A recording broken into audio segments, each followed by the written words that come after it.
My great warriors, welcome at A to Z study point at triple dot. ठीक है, आपका स्वागत है। आज फिर एक नया टॉपिक लेके हम आपके समक्ष प्रस्तुत हो चुके हैं। और आज का मेरा टॉपिक क्या है? नायक और नायिका के भेद पढ़ेंगे आज हम लोग। ठीक है, नायक और नायिका के क्या पढ़ेंगे? भेद पढ़ेंगे। अक्सर क्या होता है, लोगों का क्वेश्चन कहाँ से बनता है एग्जाम्स में? या तो बहुत नॉर्मल टॉपिक से बनता है, जिसको मोस्टली सभी कर लेते हैं, या तो फिर कोई एक स्पेशल टॉपिक से बनता है जिस टॉपिक पर लोगों की नज़र जल्दी नहीं जाती है। ठीक है, उसी में का एक टॉपिक है नायक और नायिका के भेद। आज हम इस पर डिस्कस करने जा रहे हैं। तो सबसे पहले क्या बात करेंगे? सबसे पहले हम नायक के बारे में, उसकी विशेषता बात करें। नायक समझ रहे हैं क्या होता है? कोई भी नाटक का जो मेन कैरेक्टर होता है मेल, उसे नायक बोलते हैं, और नायिका उसकी हीरोइन। आज के ज़माने के आप हिसाब से बात करें तो नायक मतलब हीरो और नायिका मतलब हीरोइन। ठीक है, सबसे पहले उसके कैरेक्टर का क्या होना चाहिए? क्वालिटी। सबसे पहली क्वालिटी जो उसकी है विनीत। विनीत मतलब विनम्र हो और शिष्ट हो, शिष्टाचार से भरा हुआ हो। ठीक है, दूसरा क्या? मधुरभाषी। मधुर मतलब मीठा, मीठा बोलने वाला हो। मीठा इन द सेंस कि मुंह पे चतुराई, उसकी चापलूसी करे किसी की, ऐसा नहीं। उसके बातों में एक मिठास हो, एक पोलाइटनेस हो, एक अट्रैक्शन हो, आकर्षण हो। ठीक है, दूसरा क्या हो? त्यागी। त्यागी क्या? अगर वक्त पड़े तो वो अच्छा बुराई के बीच में अगर कुछ उसको त्यागना पड़े अच्छाई के लिए, तो उसको त्यागने के लिए तैयार हो। चतुर। चतुर हमेशा गलत सेंस में लेते हैं, ऐसा नहीं चतुर मतलब चालाकी होता है। चतुर मतलब ये होता है कि कैसे आप विकट परिस्थितियों में अपने आप को ढालते हैं। ठीक है, कैसे विकट परिस्थितियों में आप अपने आप को ढालते हैं और कैसे चतुराई से, कैसे अकल से आप काम लेके अपने काम निकलवा लेते हैं, इसे चतुराई बोलते हैं, चतुर बोलते हैं। ठीक है, पवित्र। पवित्र इन द सेंस पवित्र हो, उसके आचरण जो हो वो पवित्र हो, साफ सुथरे हो, उसमें किसी तरह की दुष्टता ना हो। ठीक है, छठा क्या है? उच्च वंशीय। युवा। युवा हो, यंग हो और उच्च वंशीय, उच्च वंश से बिलोंग करता हो। पहले के जो ये संस्कृत में नाटक लिखे जाते थे, ये इसी को पॉइंट ऑफ, यही जो कैरेक्टर हैं नायक के, उसको पॉइंट में रख के, उसको रख के ही काम ये नाटक लिखे जाते थे। ठीक है, उच्च वंशीय। आगे चलिए, आइए बात कर लेते हैं हम लोग प्रकार। किसके? नायक के प्रकार के बारे में हम लोग बात कर लेते हैं। ठीक है, पहला पॉइंट क्या है? पहला प्रकार क्या है? धीरोदात्त। धीरोदात्त मतलब क्या होता है? जैसे कि हमारे राम और युधिष्ठिर हैं। ठीक है, धीरज रखने वाले, धीर हों वो। ठीक है, धीरोदात्त कौन है? राम और युधिष्ठिर। दूसरा कौन है?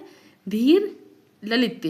धीर ललित कौन सा? जिसका कैरेक्टर थोड़ा सा रंगीला टाइप का हो, जैसे कि दुष्यंत हैं, अहमद शाह और रंगीला। ठीक है, ये सब क्या है? धीर ललित की कैटेगरी में आएंगे। और धीरोदत्त की कैटेगरी में कौन आएंगे? राम और युधिष्ठिर जैसे आदर्श कैरेक्टर वाले, आदर्श चरित्र वाले लोग आएंगे। उसके बाद क्या है? धीर प्रशांत। धीर प्रशांत में कैसे लोग आएंगे? गौतम और वशिष्ठ टाइप के लोग आएंगे। ठीक है, जो बहुत ही धार्मिक और बहुत ही शांत नेचर के हों, और कोई भी बड़ी से बड़ी प्रॉब्लम को, बड़ी से बड़ी कठिनाई को बहुत शांतिपूर्वक डील करते हो। उसके बाद आते हैं धीरोदत्त। धीरोदत्त कौन टाइप के लोग होते हैं? जैसे कि परशुराम, भीम, मेघनाथ, रावण, इस टाइप के लोग कैसे होते हैं? धीरोदत्त होते हैं। ठीक है, तो हम लोग ने कितना पढ़ा आज? हम लोग ने आज पढ़े नायक। नायक की क्वालिटी पढ़ी, उसकी विशेषताएं पढ़ी, और कितने प्रकार पढ़े? 4 प्रकार। कौन कौन से पढ़े? धीरोदात्त। धीरोदात्त में कौन आते हैं? राम और युधिष्ठिर आते हैं। धीर ललित में कौन आते हैं? दुष्यंत, अहमद शाह, रंगीला। अहमद शाह अब्दाली थे और रंगीला टाइप के लोग आते हैं। तीसरा कौन है? धीर प्रशांत। धीर प्रशांत में कैसे लोग आते हैं? गौतम और वशिष्ठ टाइप के लोग आते हैं। ठीक है, कैरेक्टर आएगा। और धीरोदत्त में कौन आएगा? परशुराम, भीम, मेघनाथ, रावण टाइप के लोग आएंगे। आइए अब नायिका के भेद पढ़ लेते हैं हम लोग। नायिका। ठीक है, तो सबसे पहले पढ़ने जा रहे हैं हम लोग नायिका के भेद। रेडी?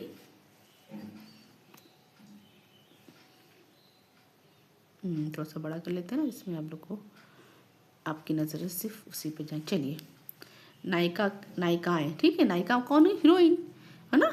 नायक के साथ नायिका, नायक के अपोजिट नायिका। ठीक है, हीरोइन। कितनी प्रकार की होती है नायिकाएँ? जो मेन कैरेक्टर होता है फीमेल नाटक में, उसको बात कर रहे हैं।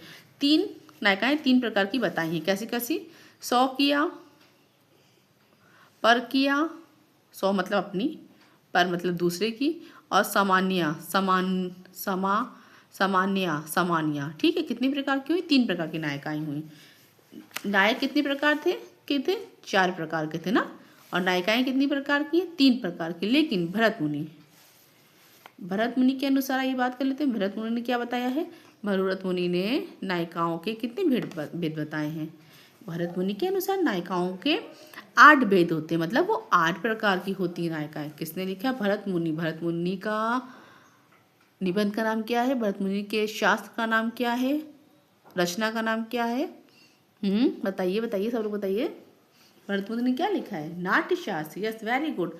और इसको पंचम वेद की भी उपाधि दी गई, अर्थात पंचम वेद मतलब 5वां वेद भी बताया जाता है। 4 वेद तो होते हैं ना, कौन कौन से होते हैं? ऋग्वेद, यजुर्वेद, अथर्ववेद, सामवेद और अथर्ववेद होते हैं ना।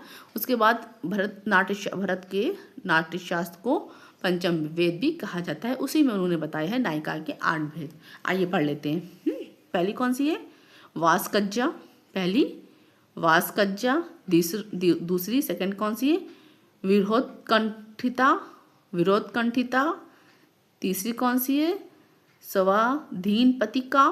स्वाधीन पतिका। चौथी कौन सी है? कलहांतरिता। कौन सी चौथी? कलहांतरिता। ठीक है। 5वीं कौन सी है? खंडिता। 5वीं खंडिता। 5वीं खंडिता। 5वीं खंडिता।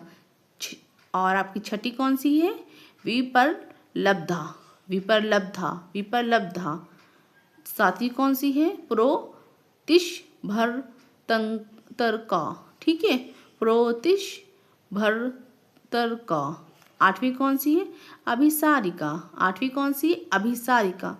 क्यों में हम पढ़े इसको पढ़ने से ज़रूरी है कि पहले क्या था आपका, जो LD ग्रेड और GIC जो भी था, EMRS, सब में आपको पहले सिर्फ टिक मार्क का था, है ना, ऑब्जेक्टिव था। लेकिन अब क्या है? सब्जेक्टिव आने लगा पेपर। इसलिए आपको क्या करना पड़ेगा? इसलिए आपको पूरा आपको क्या करना पड़ेगा? पूरा आपको लिखना पड़ेगा। इसलिए ये बहुत ज़्यादा ही ज़रूरी हो गया है इसको पूरा पढ़ना। नायक और नायिका के भेद आज हम लोग ने डिस्कस कर लिया है। ठीक है, फिर इसके आगे भी अभी करेंगे और ऐसे छोटे छोटे टॉपिक लेके हम उठाते हैं और आपके समक्ष प्रस्तुत हो जाते हैं। ठीक है, बड़े बड़े तो सभी पढ़ रहे हैं और बैठ के एक से कोचिंग ब्रांच भी चल रही है। आके आपको पूरा हिंदी साहित्य 1 घंटे में पढ़ा के चले जाएंगे। ठीक है, लेकिन तैयारी ऐसे नहीं होती है। तैयारी धीरे होती है। ठीक है, एक एक चीज़ को, एक एक मोती को चुनना पड़ता है, तब जाके तैयारी होती है। चलिए, ऐसे ही इन्फॉर्मेशन हम लेके आते रहते हैं। इन्फॉर्मेशन अच्छी लगे तो लाइक, चैनल सब्सक्राइब करना ना भूलें। Thank you.